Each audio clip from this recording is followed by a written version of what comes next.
Voici le mécanisme de la machine économique en 30 minutes. L'économie est une machine simple. Mais nombreux sont ceux qui ne la comprennent pas ou ne sont pas d'accord. Cela entraîne beaucoup de souffrances économiques superflues. Mon sens de la responsabilité m'incite à partager avec vous mon modèle économique simple, mais pratique. Il est peu conventionnel, mais il m'a aidé à prévoir et à survivre à la crise financière mondiale. Il me rend service depuis plus de 30 ans. Commençons. L'économie semble complexe, mais c'est un mécanisme très simple. Quelques composants et un grand nombre de transactions de base répétées des milliards de fois. Ces transactions sont par-dessus tout gérées par des êtres humains. Elles engendrent 3 forces principales qui font tourner l'économie. Premièrement, la croissance de la productivité. Deuxièmement, le cycle des dettes à court terme. Troisièmement, le cycle des dettes à long terme. Examinons ces 3 forces et la manière dont leur interaction crée un bon modèle de suivi des événements économiques que nous pouvons analyser et comprendre. Commençons par la partie la plus simple de l'économie, les transactions. L'économie est tout simplement la somme de toutes les transactions. La notion de transaction est relativement simple. Nous réalisons constamment des transactions. Chaque fois que vous achetez quelque chose, c'est une transaction. Dans chaque transaction, nous avons un acheteur et un vendeur échangeant argent ou crédit contre des produits, services ou biens financiers. Le crédit se dépense exactement comme l'argent. Quand on additionne l'argent et le montant de crédit dépensé, on obtient la somme totale déboursée. C'est le montant total des dépenses qui fait tourner l'économie. Si on divise le montant dépensé par la quantité vendue, on obtient le prix. C'est aussi simple que cela. La transaction est l'unité de base de la machine économique. Tous les cycles et toutes les forces de l'économie sont générés par les transactions.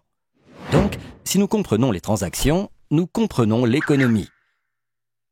Le marché est constitué de tous les acheteurs et de tous les vendeurs effectuant des transactions pour le même produit. Par exemple, le marché du blé, le marché des voitures, le marché des actions en bourse et autres marchés couvrant des millions d'articles. L'économie consiste en l'ensemble des transactions effectuées sur tous ces marchés. Si on connaît la dépense totale et la quantité totale des ventes sur tous les marchés, on dispose alors de tous les éléments pour comprendre l'économie. C'est aussi simple que cela. Les gens, les entreprises, les banques et les gouvernements, tous effectuent des transactions de cette manière. Ils échangent de l'argent et du crédit contre des produits, des services ou des biens financiers.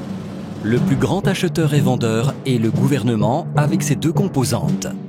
Un gouvernement central qui encaisse les impôts et dépense de l'argent, et une banque centrale, ce qui le rend différent des autres acheteurs et vendeurs, car il contrôle ainsi la quantité d'argent et de crédit dans l'économie en modifiant les taux d'intérêt et en imprimant des billets de banque. La Banque centrale est donc l'un des plus importants décideurs des flux du crédit. Regardons le crédit de plus près. Il est l'élément le plus important de l'économie et probablement celui que l'on comprend le moins. Le plus important parce que le plus gros est le plus instable. Prêteurs et emprunteurs font du commerce de la même manière que tous les autres acheteurs et vendeurs. Les prêteurs veulent générer plus d'argent à partir de ce qu'ils ont et les emprunteurs veulent acheter quelque chose qui dépasse leurs moyens, une maison, une voiture, ou bien ils souhaitent investir, par exemple, dans la création d'une entreprise. Le crédit aide à la fois les prêteurs et les emprunteurs à obtenir ce qu'ils veulent. Les emprunteurs promettent de rendre la somme empruntée, qu'on appelle le capital, plus un autre montant qu'on appelle l'intérêt. Lorsque les taux d'intérêt sont élevés, les gens empruntent moins, car cela leur coûte cher. Lorsque les taux d'intérêt sont faibles, ils empruntent davantage, car c'est meilleur marché. Lorsque l'emprunteur promet de rembourser et que le prêteur lui fait confiance, le crédit est établi. Il est tout simplement créé par 2 personnes, à partir de rien. Cela paraît simple, mais le crédit est trompeur, car il porte différents noms. Aussitôt que le crédit est formé, il devient une dette. La dette est un actif pour le prêteur et un passif pour l'emprunteur. Par la suite, lorsque l'emprunteur rembourse le prêt plus les intérêts, l'actif et le passif disparaissent et la transaction s'achève. Pourquoi le crédit est-il si important? Lorsque l'emprunteur reçoit la somme empruntée, il peut accroître ses dépenses. N'oublions pas que les dépenses font tourner l'économie, car les dépenses d'une personne constituent le revenu d'une autre. Chaque dollar que vous dépensez est gagné par quelqu'un d'autre, et chaque dollar que vous gagnez a été dépensé par quelqu'un d'autre. Si vous dépensez davantage, quelqu'un d'autre gagne plus d'argent. Si les revenus de quelqu'un augmentent, les prêteurs lui prêtent volontiers de l'argent, car il est considéré comme solvable. Un emprunteur solvable présente deux caractéristiques, la capacité de rembourser et des garanties. Le fait d'avoir un revenu élevé par rapport à la dette garantit la capacité à la rembourser. Si l'emprunteur ne peut pas rembourser, ses biens servent de garantie. Ils peuvent être saisis et vendus. Les prêteurs n'ont donc aucune réticence à lui prêter de l'argent. Des revenus plus élevés permettent des emprunts plus importants. Et ces emprunts permettent de dépenser davantage. Puisque les dépenses de l'un sont les revenus de l'autre, cela permet des emprunts encore plus importants. Ce phénomène de renforcement entraîne la croissance économique et c'est ainsi que commencent les cycles. Dans une transaction, on doit donner quelque chose pour obtenir quelque chose. Et ce qu'on obtient est proportionnel à ce qu'on produit. Avec le temps, on apprend et ces connaissances accumulées nous permettent d'améliorer notre niveau de vie. C'est ce qu'on appelle la croissance de la productivité. Ceux d'entre nous qui sont inventifs et travaillent dur augmentent leur productivité et leur niveau de vie plus vite que ceux qui sont passifs et feignants. Mais ceci n'est pas toujours vrai à court terme. La productivité est importante surtout à long terme et les questions de crédit à court terme. La raison en est que la croissance de la productivité varie peu et n'est donc pas un facteur important de fluctuations économiques. La dette, au contraire, nous permet de consommer plus que ce que nous produisons lorsque nous la contractons, puis nous force à consommer moins que ce que nous produisons lorsque nous la remboursons. Les fluctuations de la dette suivent deux cycles principaux. L'un dure entre 5 et 8 ans et l'autre entre 75 et 100 ans. La plupart des gens, lorsqu'ils ressentent les fluctuations, ne les voient pas comme des cycles, car ils les voient de trop près, de jour en jour ou de semaine en semaine. Dans ce chapitre, nous allons prendre du recul et examiner ces trois grandes forces, leur interaction et leur influence sur notre vie. Nous avons déjà dit que les fluctuations ne sont pas dues à l'innovation ou à la qualité du travail. Elles sont dues essentiellement au volume de crédit existant. Imaginons un instant une économie sans crédit. Dans cette économie, si je veux augmenter mes dépenses, le seul moyen est d'augmenter mes revenus. C'est-à-dire que je dois devenir plus productif et travailler davantage. La croissance ne peut résulter que d'une augmentation de la productivité. Mes dépenses étant le revenu de quelqu'un d'autre, la croissance de l'économie dépend de la croissance de la productivité. Si nous observons les transactions et que nous extrapolons, nous constatons une progression similaire à la croissance de productivité. Mais comme nous empruntons, nous avons des cycles.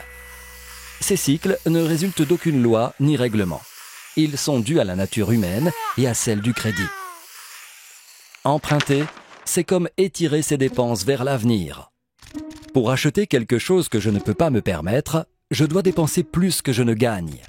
Pour cela, j'engage essentiellement mes revenus futurs. Ainsi, je crée un avenir dans lequel je devrais dépenser moins que ce que je gagne afin de rembourser ma dette.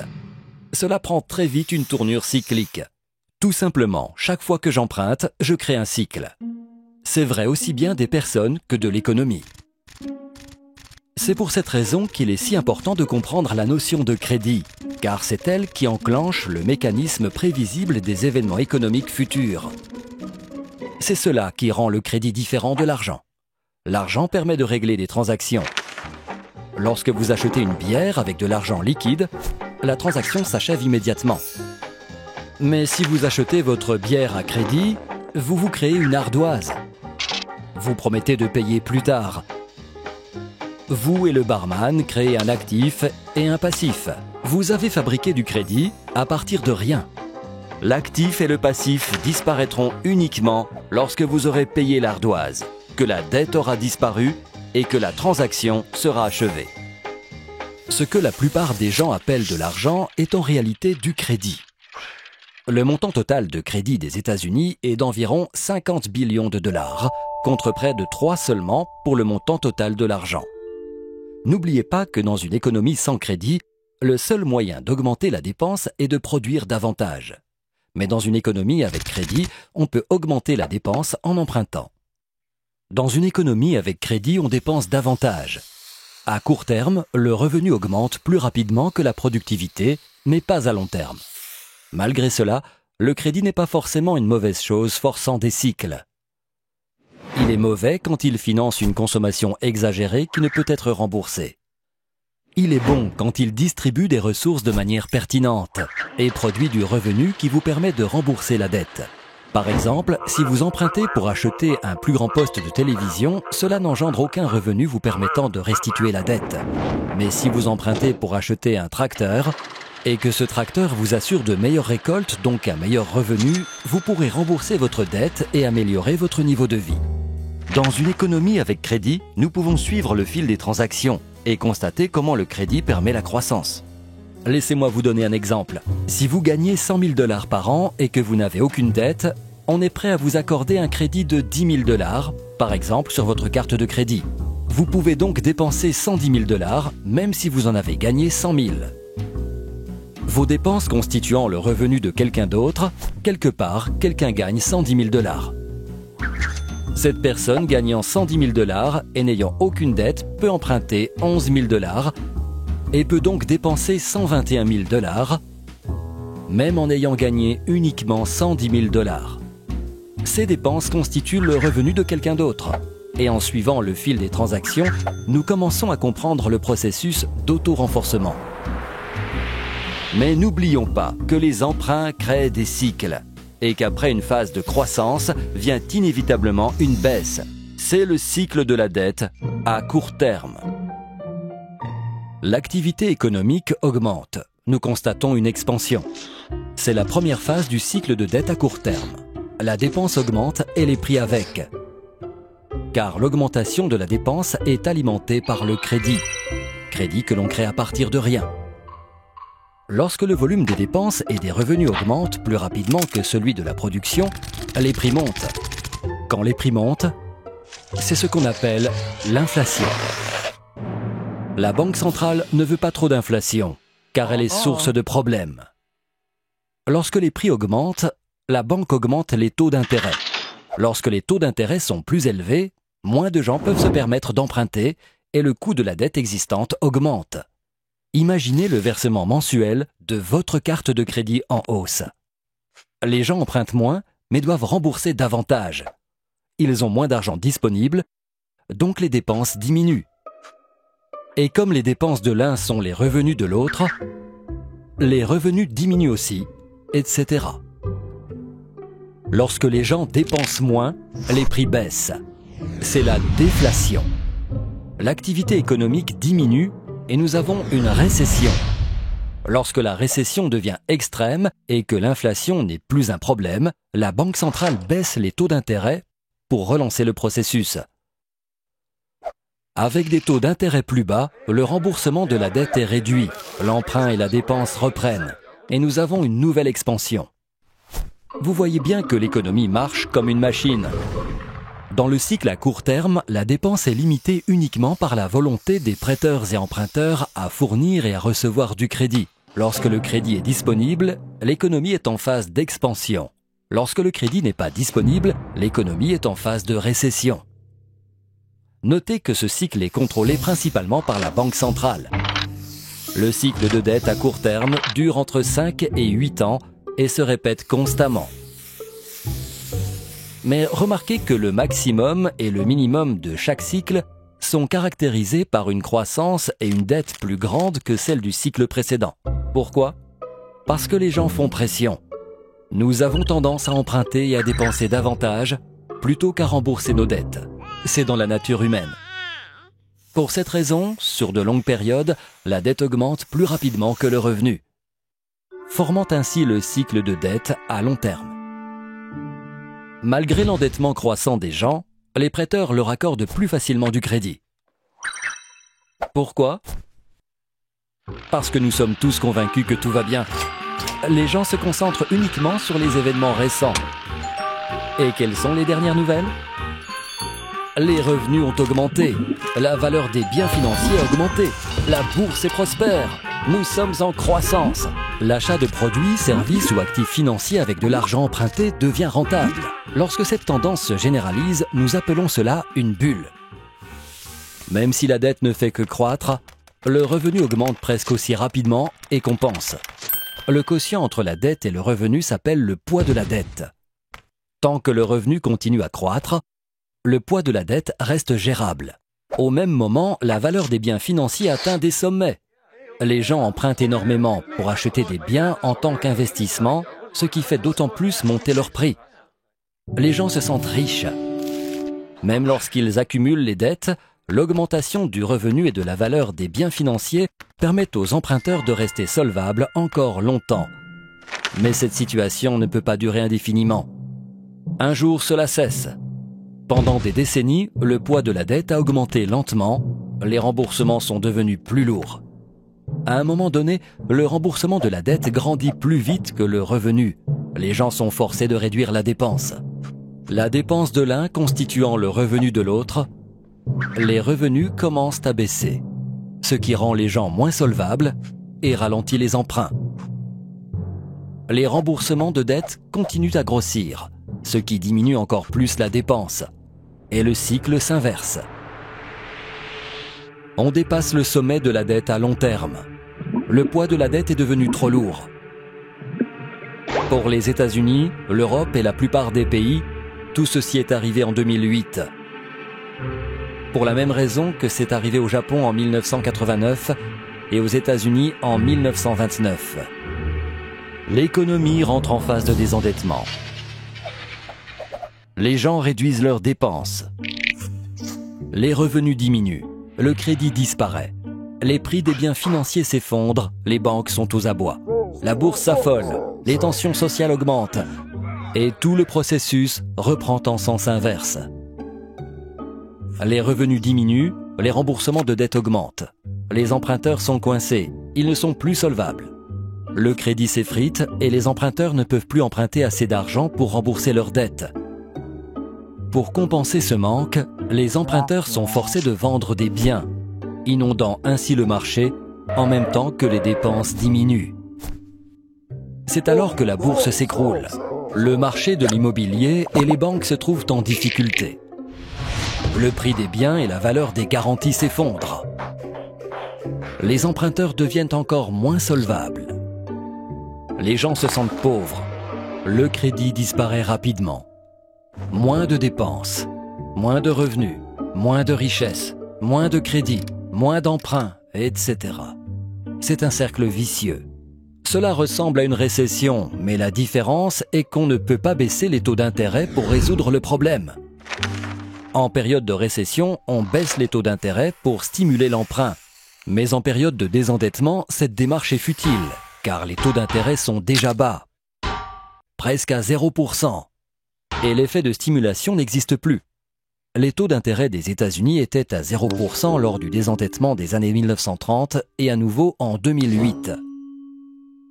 La différence entre la récession et le désendettement est qu'en période de désendettement, le poids de la dette est devenu trop lourd pour les emprunteurs et qu'on ne peut pas les soulager en baissant les taux d'intérêt.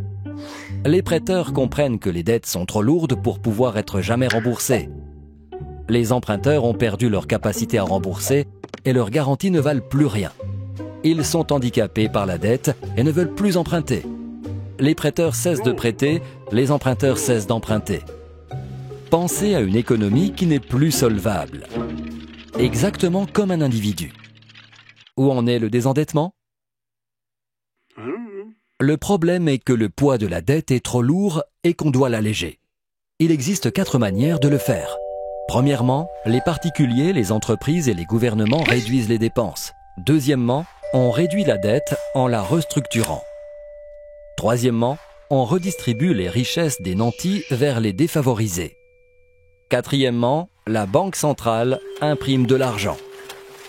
Ces 4 méthodes ont été employées à chaque désendettement de l'histoire moderne.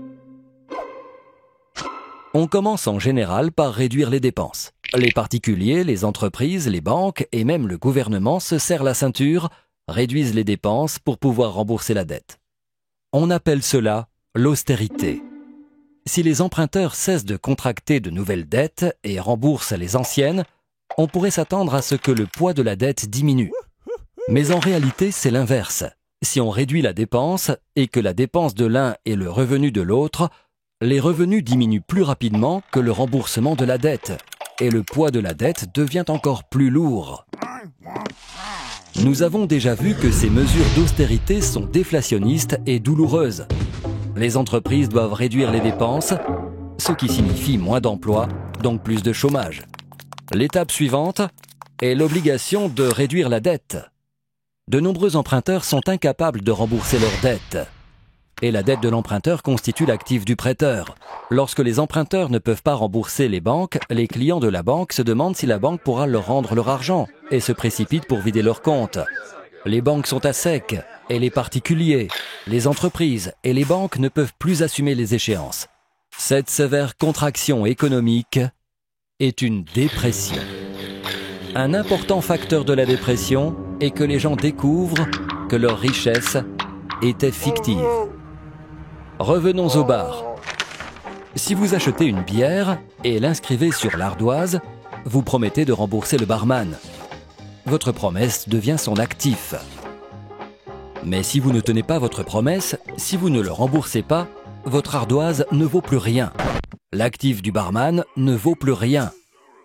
Il a tout simplement disparu. Plutôt que de renoncer à leur actif, de nombreux prêteurs acceptent de restructurer la dette. Cela signifie que le prêteur ne recevra pas toute la somme ou qu'il sera payé à plus long terme, à un taux d'intérêt plus bas que prévu. Le contrat originel est dénoncé d'une manière qui réduit la dette. Les prêteurs préféreront encaisser moins d'argent que pas du tout. Même si la dette disparaît, la restructuration réduit plus rapidement les revenus et actifs bancaires. Le poids de la dette ne fait qu'empirer. Réduire la dette est aussi douloureux et déflationniste que de réduire les dépenses. Le gouvernement central, à son tour, encaisse moins d'impôts suite à la réduction du revenu et de l'emploi. En même temps, l'État doit augmenter la dépense pour résorber le chômage. Un grand nombre de chômeurs n'ont pas assez d'économies et le gouvernement doit les aider. De plus, il doit créer des projets stimulants et augmente ses dépenses pour compenser la baisse de l'économie. Le gouvernement dépense plus qu'il n'encaisse en impôts et s'enlise dans un programme de désendettement. C'est le déficit budgétaire dont on parle aux informations. Pour financer le déficit, les gouvernements doivent augmenter les impôts ou emprunter de l'argent. Mais dans une situation de réduction du revenu et du chômage, d'où viendra l'argent? Des riches. Le gouvernement a besoin de plus d'argent. Les capitaux sont concentrés aux mains de quelques-uns. Le gouvernement cherche naturellement à taxer les riches, ce qui facilite la redistribution des richesses des nantis vers les moins privilégiés dont la situation est difficile et qui jalousent les plus aisés. Les plus aisés, stressés par une économie affaiblie et par la dévalorisation de leurs biens, en veulent aux moins privilégiés. Si la dépression continue, la structure sociale se décompose. Non seulement la tension monte dans le pays, mais on risque une escalade internationale, particulièrement entre pays prêteurs et pays emprunteurs. Cette situation peut entraîner un changement politique, quelquefois extrême. Dans les années 1930, on a eu la montée au pouvoir d'Hitler, la guerre en Europe, la dépression aux États-Unis. Le besoin d'une solution pour mettre fin à la dépression devient aigu. Or, ce que la plupart des gens pensaient être de l'argent était en fait du crédit. Donc, si le crédit disparaît, les gens n'ont plus assez d'argent. Le besoin d'argent se fait désespéré. Et qui imprime l'argent? La banque centrale. Une fois les taux d'intérêt quasiment nuls, elle est forcée d'imprimer de l'argent. Contrairement à une politique d'austérité, de réduction de dettes et de redistribution des richesses, imprimer de l'argent provoque l'inflation et stimule le processus. Inévitablement, il faut imprimer encore plus d'argent, sans aucune base réelle et s'en servir pour acheter des biens financiers et des emprunts d'État. Comme aux États-Unis au cours de la Grande Dépression ou à nouveau en 2008, quand la Banque centrale américaine, la Réserve fédérale, a imprimé plus de 2 billions de dollars. Les autres banques centrales qui le pouvaient ont aussi imprimé de l'argent. En achetant des biens financiers avec cet argent, elles ont fait monter les prix des biens qui permettent aux gens d'obtenir du crédit. Mais ceci n'est utile qu'à ceux qui possèdent des biens financiers. Le fait est que la Banque centrale peut imprimer de l'argent, mais elle ne peut acheter que des biens financiers. Le gouvernement central, par contre, peut acheter des biens et des services et mettre de l'argent entre les mains des particuliers, mais il ne peut pas imprimer d'argent. Donc, pour stimuler l'économie, les deux doivent coopérer. La Banque centrale achète les bons de l'État et prête ainsi de l'argent au gouvernement, ce qui lui permet d'être en déficit, d'augmenter les dépenses, de continuer à acquérir des biens et des services par le biais de programmes de stimulation et de payer des allocations aux chômeurs. Les revenus individuels et la dette du gouvernement augmentent, mais ceci diminue le poids total de la dette sur l'économie. Ces actions sont risquées. Les décideurs doivent trouver un équilibre entre les 4 éléments du poids de la dette. On doit équilibrer déflation et inflation pour maintenir un certain équilibre. Si on le fait correctement, le désendettement peut être harmonieux. Ce processus peut être complètement raté ou parfaitement harmonieux. Comment un désendettement peut-il être harmonieux ? Même s'il s'agit d'une situation difficile, lui apporter une solution optimale relève du génie.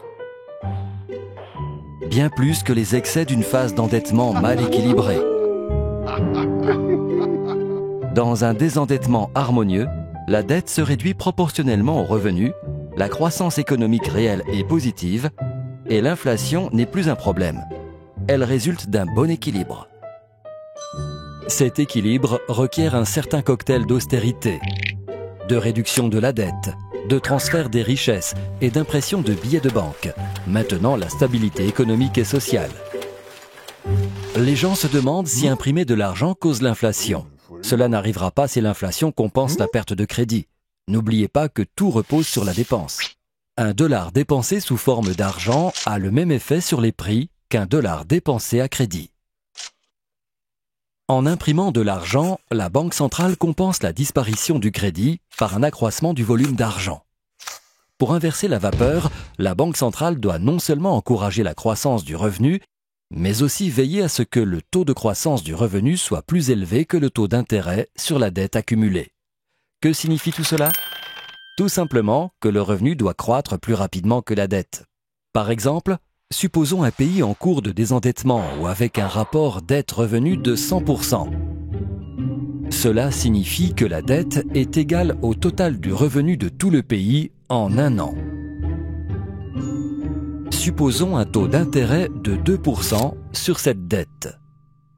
Si la dette augmente à un taux de 2% et le revenu à un taux de 1% seulement, on ne peut jamais réduire le poids de la dette.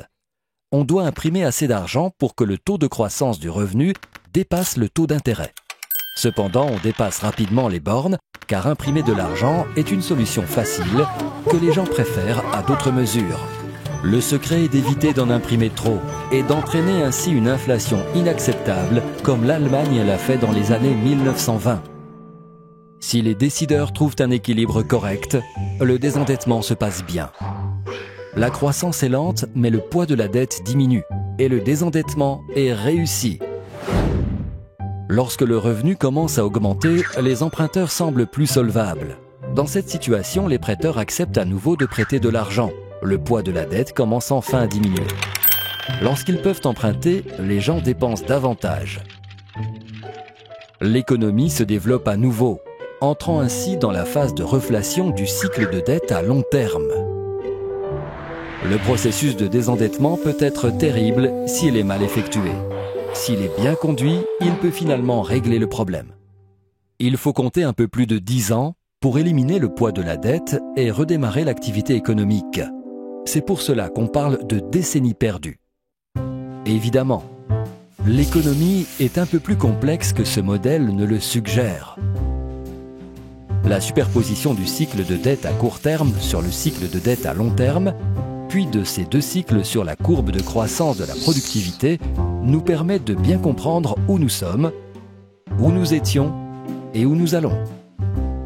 En conclusion, je vous recommande 3 règles de conduite à adopter. Premièrement, ne laissez pas votre dette grandir plus vite que vos revenus, car le poids de la dette finira par vous écraser. Deuxièmement, ne laissez pas le revenu grandir plus vite que la productivité, car vous ne serez plus compétitif. Et troisièmement, faites de votre mieux pour augmenter votre productivité, car à long terme, c'est ce qui compte le plus. Ces conseils simples s'appliquent aussi bien aux particuliers qu'aux décideurs. Vous n'avez pas d'idée à quel point la plupart des gens, y compris les décideurs, ne font pas assez attention à ces éléments. Ce modèle m'a toujours rendu service et j'espère qu'il vous aidera aussi. Merci.